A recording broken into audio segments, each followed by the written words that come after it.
Hello and welcome back to a new session. In the last session we were talking about exercising control over a DC motor with the idea of controlling the speed and the direction. Now, as I mentioned, the speed of a DC motor is proportional to the voltage that you apply across the terminals of a DC motor, and the direction is determined by the polarity. Now, how am I able to change the DC voltage across a motor where my control is in the hand of a microcontroller, which is a primarily logic circuit? And so, one concept that we use here is the use of pulse width modulation. Here is the representation. A pulse width modulation is a rectangular voltage waveform, where the time period of the waveform, as we see here, is constant. Here you see the time period is constant, whether it is for this waveform or for this or for this, but what varies is the duty cycle. This amplitude of the rectangular waveform is also constant. So, we have two constants in this generation of waveform, the time period and the peak amplitude, and what is variable is the duty cycle.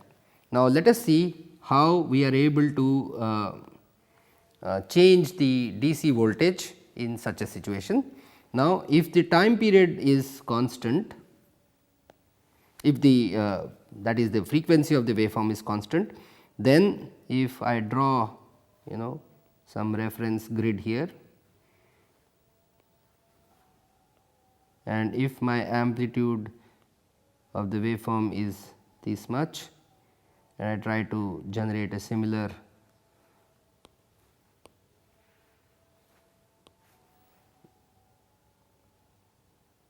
here and here. Now, this voltage is, let us say, V, and this is the area under the curve, this is the time period. The on time is constant in these four waveforms. Let us say this on time is T on and the total time period is T. The average V average, the average voltage of such a waveform is equal to T on divided by the total time period, which is T, into the peak voltage, which is V. Now, this ratio we call as the duty cycle, D into V, where D is equal to duty cycle, and what is the range of this value? D will always be greater than equal to 0, because when T on is equal to T, you get a value of 1. When T on is 0, 0 by T is 0. So, the value of duty cycle is less than, greater than 0, greater than equal to 0 and less than equal to 1. And so, by changing the duty cycle to any arbitrary number between 0 and 1, I can have a average voltage which can be varied from.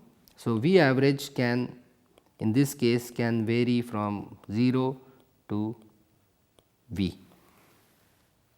It all depends on my ability to generate this pulse width modulation wave. This waveform is called pulse width modulation.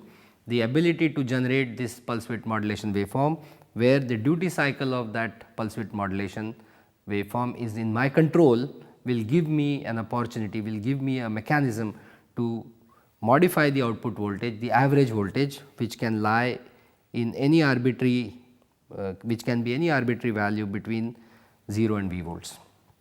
Now, the question is, if I am generating a rectangular waveform, how do I get a DC voltage out of this? Well, if you want to measure such a DC voltage using a multimeter, what you can do is, if any device is capable of generating PWM signal, we know the frequency of this PWM signal is f, which is equal to 1 by T. The frequency is not changing. We can pass it through a low pass filter such as R and C, and this voltage will be equal to VDC, V average. This will be exactly this, provided the cutoff frequency of this low pass filter is much lower. So, F low pass filter should be much lower than f So, if this is FPWM, just so that we are able to, if we can ensure this relationship, then you will get a DC voltage which is determined by this equation to lie in this range. And in fact, in one of the exercises that we are going to have, we will actually show this setup. Now, I could also utilize such a waveform to drive a DC motor. So, the DC motor behavior is like a low pass filter. So, as long as I can have the frequency of the pulse width modulated signal to be much higher than the bandwidth of the DC motor, then I do not need to put this external filter at all, and I can simply apply such a waveform to the DC motor, which will allow me to change the speed of the DC motor, but I still need to change the. So, which means if I were to extend this, and if my requirement is just to change the speed and not the direction, then I can do very much like this. Here is my microcontroller, which is say powered at 3.6 volts. I need a mechanism to generate a PWM signal. So, I will say PWM out, and we will see how PWM signal can be generated out of MSP 430.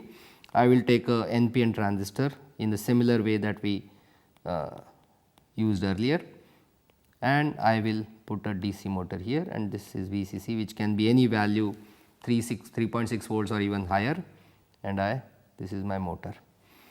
And by changing the PWM duty cycle here, I can change the average voltage that appears across this motor, and it can change the speed. Now, my question is, I have to be able to change the direction also at will. Now, what do? I have an interesting topology, and we will see what is the name of this topology. Imagine that I have 4 switches. Right now, I am showing these switches to be mechanical in nature, and now here is my supply voltage VCC. This is the same as this, and I apply my motor in the center here. Now, so let me name this. This is S1, S2, S3 and S4. Now, let us look at the condition state of S1 and S4 is equal to closed, that is the switch are turned on, and S2 and S3 is equal to open. So, if I close this and I close this, this applies plus voltage here and this becomes grounded, it perhaps moves in this direction, right. Now, I open this switch S1,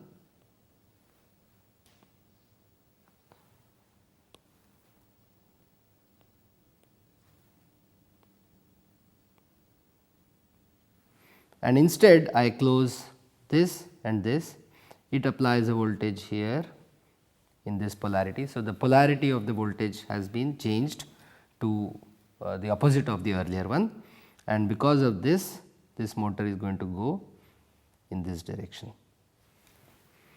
So, by using 4 switches and closing 2 of them at any given time, yes, you have to ensure that S1 and S3 are never turned on are never closed at the same time. Similarly, S2 and S4 should never be engaged together. If that happens, basically you are going to short the supply voltage. So, as long as you can ensure that by engaging S1 and S4 or S2 and S3, I am able to change the polarity of the voltage applied across the motor, and therefore, I can change the direction of rotation. Now, how do I control the speed? Now, do you recognize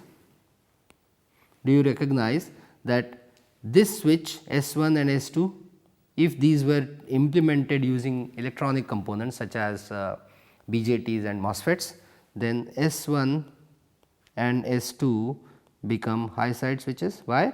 Because they are connected to the high side of the circuit, high side switches, and S3 and S4 are connected towards the ground side. So, these are low side switches, and we have already seen that when you need a high side switch, what do you use? You use a PNP transistor. When you need a low side switch, what do you use? You use a NPN transistor. And this configuration of using 4 switches implemented through electronic components such as BJTs or MOSFETs for that matter has a name, and this is called H bridge. And you do not have to build such a H bridge using discrete transistors. H bridge integrated circuits are available, where the high side and low side switches are implemented in a common package, and you get 4 controls, a control. So, S3 will be implemented, this part will be collector, this part will be the emitter, and you will get a base.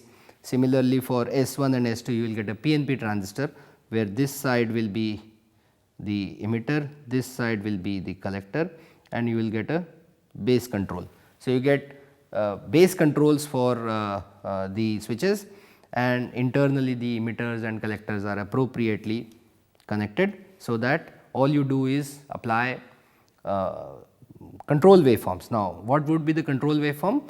Instead of not keeping the switch on or off, if I apply a PWM signal appropriately. So, if I want to have the motor move in the direction of this one, where it had to have a plus here and minus here, I will keep S1 and S4 open and maybe keep S2 closed, but I will apply a PWM signal on S3. It will give a proportional voltage across the motor equal to the supply voltage into the duty cycle of the waveform applied to S3, and it will allow me a speed control. By varying the duty cycle, I can increase or decrease the speed of the DC motor. If I want to reverse the direction, I am going to open S2 and S3, close S1 and apply a PWM signal on S4. This will reverse the direction, and the speed will be determined by the duty cycle of the PWM waveform connected to S4. And so, such packages are called H bridge driver ICs, and they come in different ratings, that is the amount of current that they can handle, the 4 switches can handle, and the maximum voltage that they can handle. And using such a driver IC, you can easily control a device like a DC motor. While we are on the topic of controlling such external loads with microcontrollers, it is pertinent to note here that suppose you wanted to control a relay. A relay is an electromechanical device. Let me draw the symbol of a relay. A relay has a coil, and it is electromagnetically controlling 3 contacts, and they have, this is called normally open, this is common, and another contact which is called normally closed, which means this contact normally closed is normally connected to the common pin when the coil is not energized. When it is energized, the normally closed pin gets disconnected from the common pin, and the common pin goes and connects itself to the normally open pin. And with since this is electrically isolated from the coil, you can use a higher voltage or a AC voltage. You can use this with 220 volts mains, 220 volts AC mains to control external load, such as what we discussed, if you remember, in the very first lecture of controlling air conditioners and motors for a washing machine or a bulb. You could connect on this side, and on this side you can you can control this relay with the help of a low voltage DC, which can be controlled by a microcontroller. So, imagine that we want to control a 220 volts load, say a bulb or a higher power device, and we want our microcontroller to do it. So, I am going to take a microcontroller. This is my MSP 430. These relays come in various ratings, the primary coil ratings, say 5 volts or 9 volts or 12 volts, and obviously since my microcontroller cannot drive 5 volt supply voltage load, I am going to connect my VCC, say VCC equal to 5 volt, and I will have to use a NPN transistor as an external switch using the same calculations that we saw earlier. The only problem here is, now because this is a coil, when the coil is energized, there is no problem. When the input here, the output of the microcontroller is VOH, it will saturate the transistor, which will bring the voltage to the collector to VCE sat, which will apply almost all the supply voltage of 5 volts across the coil. The relay will energize and will connect the common pin to normally open pin. When you make the microcontroller output equal to VOL, it will cut off this transistor and the relay will de-energize and the common pin will come back to the normally closed position. However, when that happens, this terminal, the collector terminal of the relay of the coil, since you want to suddenly stop current flowing through that coil, it reacts in a very violent way and it produces a very high voltage here, and this high voltage is capable of killing this transistor. Why? Because that voltage will often exceed the VCE max that we saw earlier easily, and so this transistor will be destroyed the first time you turn this relay off, and therefore, there is a good method that you apply a diode like this. So, this diode is called freewheeling diode, that is when this voltage, collector voltage, tries to exceed the supply voltage of 5 volts, this diode is turned on and it recirculates the energy through that coil and it protects the transistor. So, one must take care of using such diodes so that the driver circuits are not destroyed. So, this is one way of controlling external loads such as a relay. We already seen that instead of relay, if you want to control LEDs, we have seen that configuration. If you want to exercise a high side control, this is the low side control over the relay. If you want to exercise a high side control over this relay for some reason, then you know what topology to use. If the supply voltage is more than the supply voltage of the microcontroller, you will have to use 2 transistors so as to isolate the higher supply voltage of the load from the low supply voltage of the microcontroller. So, with this we have seen how you can control external loads which may require higher current and higher voltage to be handled and controlled through a microcontroller. We have seen various topologies.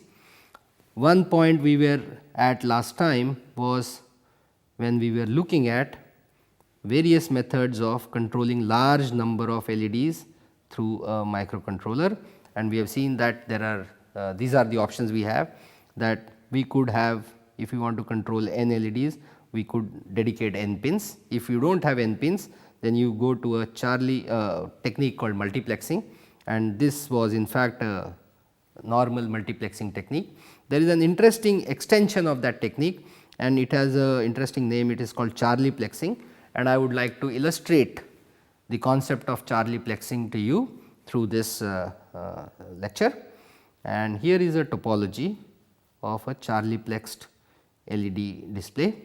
Now, you see here is a microcontroller, it could be MSP430. In fact, we will rig up an experiment to show you how you can have Charlieplexed LED displays. Here we have only 3 pins, as you see here, P1, P2 and P3. In the normal configuration, you could have only connected 3 LEDs to the 3 pins, but now with this configuration we are able to control 6 LEDs, and the normal rule of thumb is that for n pins you can control n into n minus 1 LEDs. However, this formula should not tempt you into believing that, let us say I can have n equal to 10, it is easily possible to have 10 control pins on a microcontroller, 10 output pins on a microcontroller, and using this technique you can control 90 LEDs. Well, in principle you can, but those 90 LEDs will not glow as brightly as you would like them to glow for the reasons that I am going to explain. But first let us see how these LEDs are going to work, how you are able to turn them on and off using this technique. And so, if you notice, I have 6 LEDs, and between any 2 pins I have 2 LEDs in reverse direction. LED 1, if you see, is connected with anode on the P1 and cathode on P2, and LED 2 is reversed. So, we have 2 LEDs between any 2 pins, and therefore, because there are 3 pins, the total number of combination is 6. We have total number of 6 LEDs. Now, when you want to turn LED 1 on, what should be the what should be the state of the 3 pins. I am going to redraw it and discuss it here. So, we have my microcontroller, here is my resistor,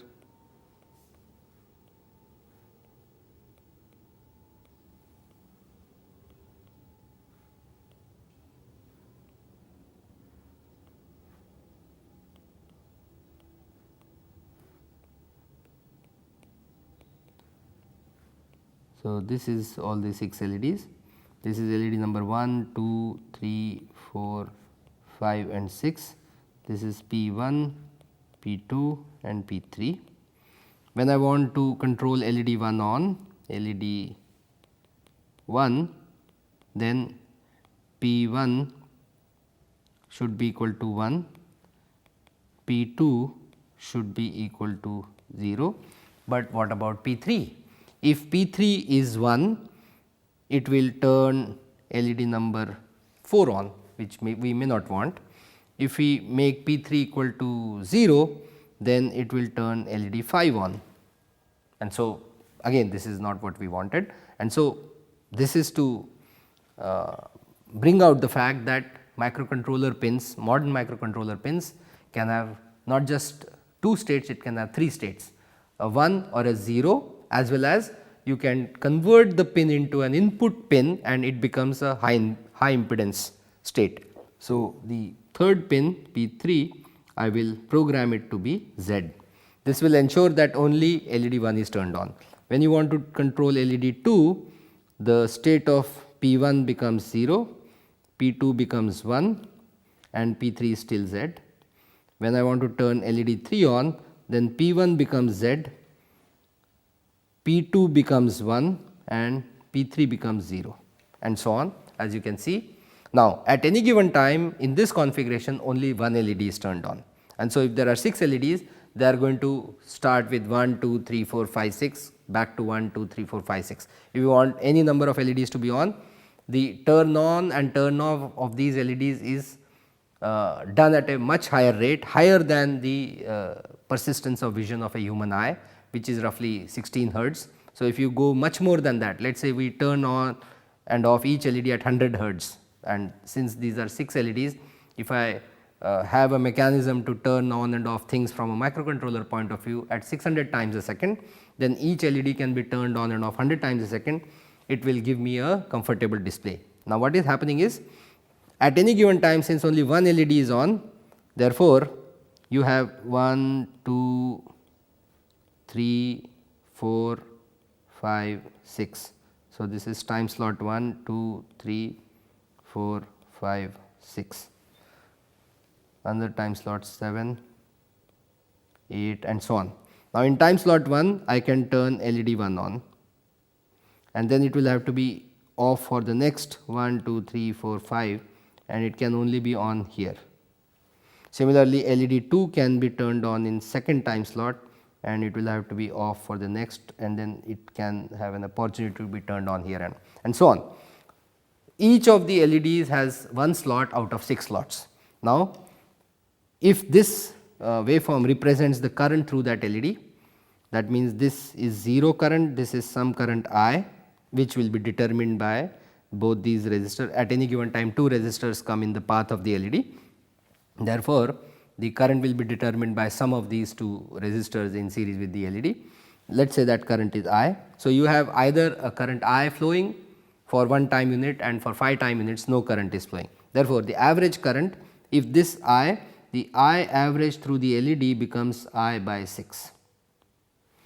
Now, if the current becomes 1/6, the intensity of the LED in the Charlieplex configuration in this case become 1/6, and there is not much you can do by in trying to increase the current through the LEDs, because the microcontroller pins are limited in the maximum current they can allow.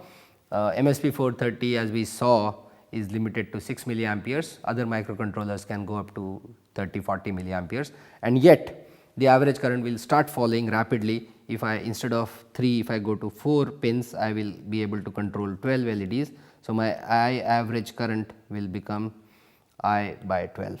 So, it becomes quickly it starts reducing, and therefore, using a Charlieplexing technique, this is what I meant, that this is not a very scalable opportunity, this is not a very scalable technique, that if you try to increase the number of LEDs by using slightly more number of pins, it does not work very well, because the intensity of the LEDs goes by this. So, the average current through the LED in a Charlieplexed fashion, I average will be equal to the maximum current that you can allow divided by n into n minus 1, that is the, for n pins that you have, you can control n into n minus 1 LEDs. You see this factor grows up by a factor of by a square, and so the average current is quickly going to drop and will make this topology quite useless for value of n more than 4 or 5.